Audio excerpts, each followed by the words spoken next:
Hi luxurious queens, welcome back to Life with Lokie. For all of my existing subbies, apologies for the long hiatus of luxury content as my husband and I have just welcomed a beautiful baby girl into our lives. So we've been kept busy, but nonetheless I will try to make time to film new videos and chit chat about luxury handbags, reviews and all. And hello to my new viewers. If you're here for the first time, welcome, and my name is Lokie. I enjoy chit-chatting about luxury handbags and in particular my favorite brand Hermes. I occasionally do unboxings, talk about leather care, reviews of products and shopping tips. So if you're into content like this, then I would love for you to join my channel and subscribe to join my family. Now, without further ado, let's jump into today's video, which is buying an exotic skin Hermes Kelly.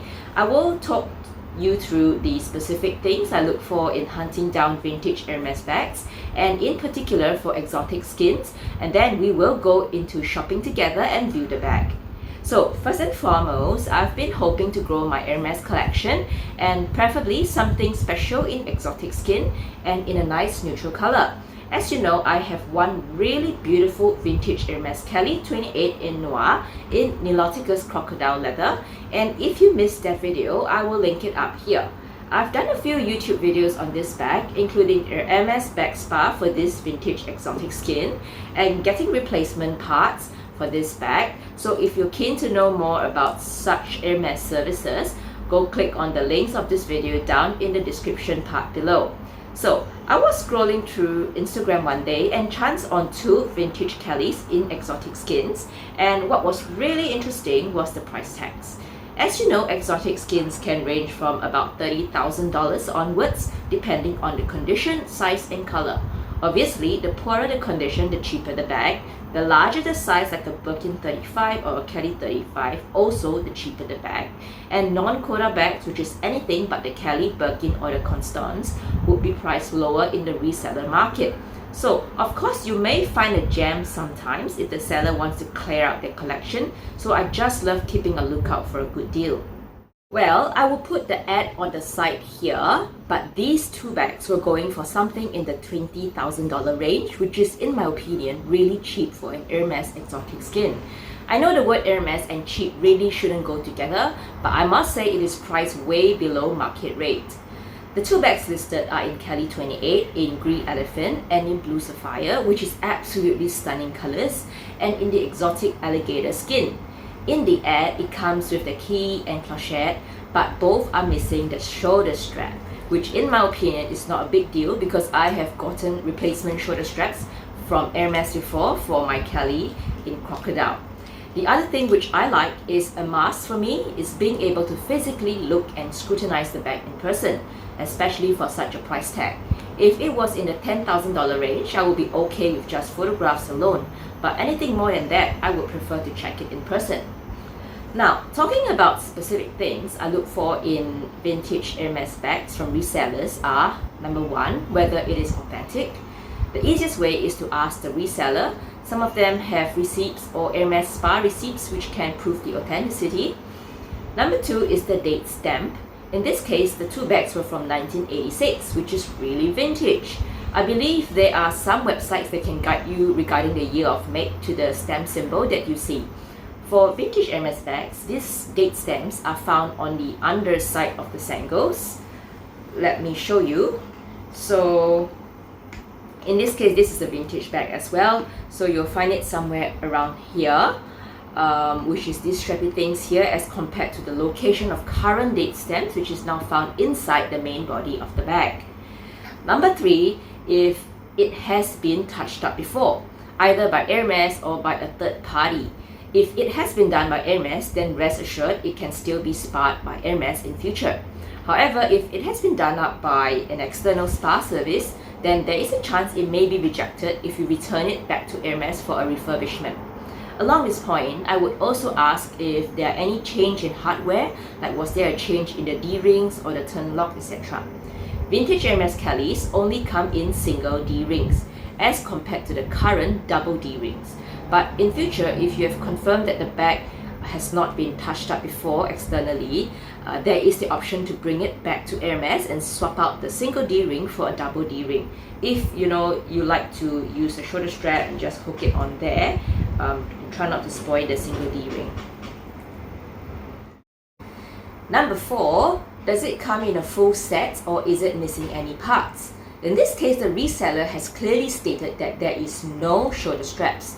So if I were to make a full set, a replacement alligator shoulder strap can be made by Hermes. However, one useful information which I have learned from Hermes Spa Service is that it is dependent on the availability of the exotic leather in that colorway and if Hermes still makes that color.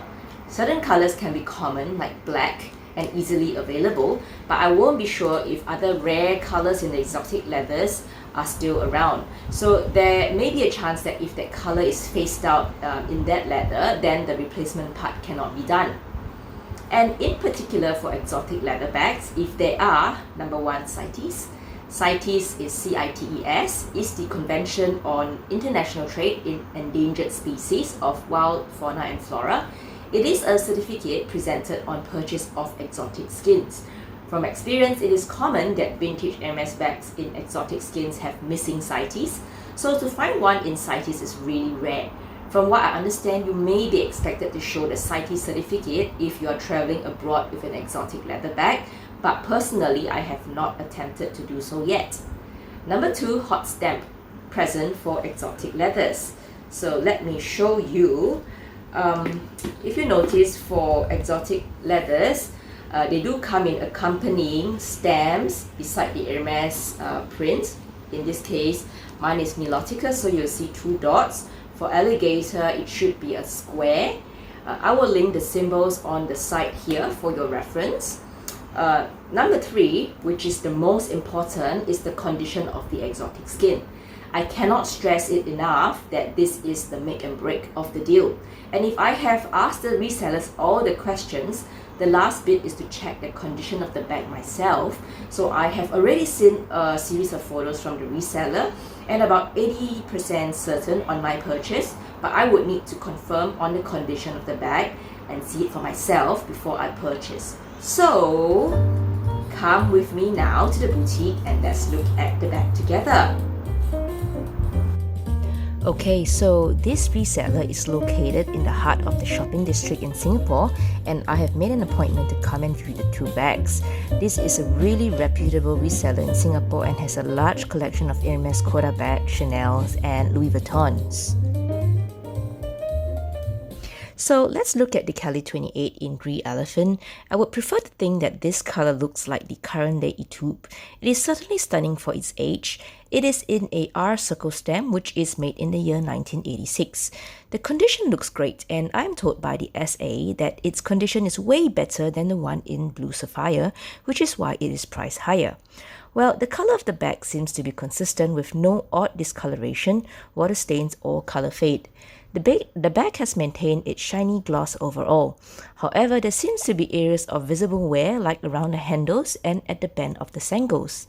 There are parts of the handles where the color has been rubbed off the edge of the scale, and there are signs of dryness showing some small cracks around the sangles.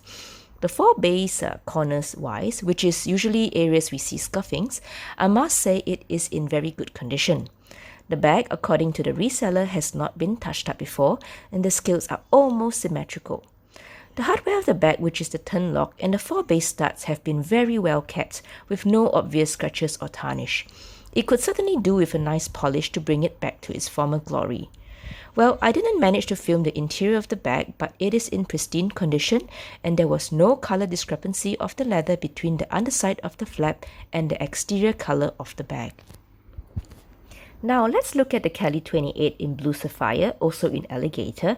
This was also in an R circle stamp, which is also in the year 1986. It is priced slightly lower than the one in Grey Elephant, but the sangles were showing significant dryness and more signs of wear. I was actually quite excited about seeing this bag, but one part of the handle had a very visible crack in the leather, which is an actual split down the leather. This was quite an unexpected finding for me, as I did not notice this detail from the photos sent by the reseller. The bag, however, has not had any touch-ups before, and color-wise it has been maintained really well. The color is consistent across all the scales, and there is no color fading, water stains or discoloration. The shiny gloss is still present throughout. The four corners of the bag has no significant scuffings. The hardware of the bag is also pristine, and there is no tarnish in the hardware. The scales of the vintage leather bags are almost, if anything, symmetrical. Well, sad to say, I did not purchase either of the bags, and let me explain my reasons. Although both bags were priced really well, and I was okay with both bags not being a complete set, which means missing the CITES certificate and the accompanying shoulder strap, but there were some concerns about the condition which made me quite hesitant to seal the deal. The Kelly in the blue sapphire was certainly a classic color, and I love the contrasting gold hardware. However, it was the obvious crack down the leather on the handle, which I was not prepared for. From my experience with the Hermes Spa, there are limitations to how much they can salvage the leather, especially in exotic skins. Much as I would love to give these beautiful bags a forever home, but I'm really unsure if this true thickness crack can be fixed. Now, as for the Kelly in Green Elephant, this bag was such a gem of a find. The color, which was almost like the current day Etude, was stunning, and the color consistency of the bag, given its age, was amazing. Bear in mind that way back in 1986, alligator skins only came in the shiny version, and there was no such thing as matte alligator. So the shiny gloss was very well maintained and consistent throughout the entire bag. My only concern was two things, which was the dryness of the sangles and the visible wear and tear or scuffings on the handles. If I manage to zoom in on the videos, you can see fine cracks on the sangles, and the more obvious bits is the scuffing on the top left of the handles. Of course, you may argue that it is a vintage bag and wear and tear is bound to happen, or I could just cover the handle up with a twilly, but I guess I was looking for a tad better condition in the bag. After all, if I were to part with close to $30,000, I wasn't going to accept such a major flaw in the bag or to cover it up with a twilly. I'm not so sure if the Hermes Spa could do a color patch up for the handle part, like paint over the scuffing bit on the handles and the small cracks in the sangles, but I wasn't willing to risk it. The SA did mention they could provide me with contacts to do an excellent job on the color patch up with a third party company, but I wasn't willing to go with it, and I was not sure if the Hermes Spa can do a refurbishment in future. I mean, it definitely would be useful to know the limitations of the Hermes Spa, so if any of you are leather artisans or have experience with exotic skins from the Hermes Spa, please drop me your comments down below. It will definitely be appreciated moving forward. Overall, I was that close to almost acquiring another exotic Kelly to my collection, but I must stress again that checking out the condition of the bag, especially in a vintage exotic, is very important, especially at this price point. I hope you enjoyed today's video on how I worked through my thought process of assessing a second-hand vintage bag in exotic leather to the actual viewing of the bag in store. If you like videos like this, I hope you click on the like button, and do remember to subscribe to my channel to help me grow. It will also give me an idea of content like this, if this is helpful for sourcing your first quota bag or any luxury bag from the reseller market. Thank you for taking the time to watch to the end. If there's any content you would love to suggest or would want more information on, do leave your suggestions in the comment section below, because I do read all of them and find your feedback constructive in helping me grow and to serve you better. Take care and see you next week, Queens. Goodbye!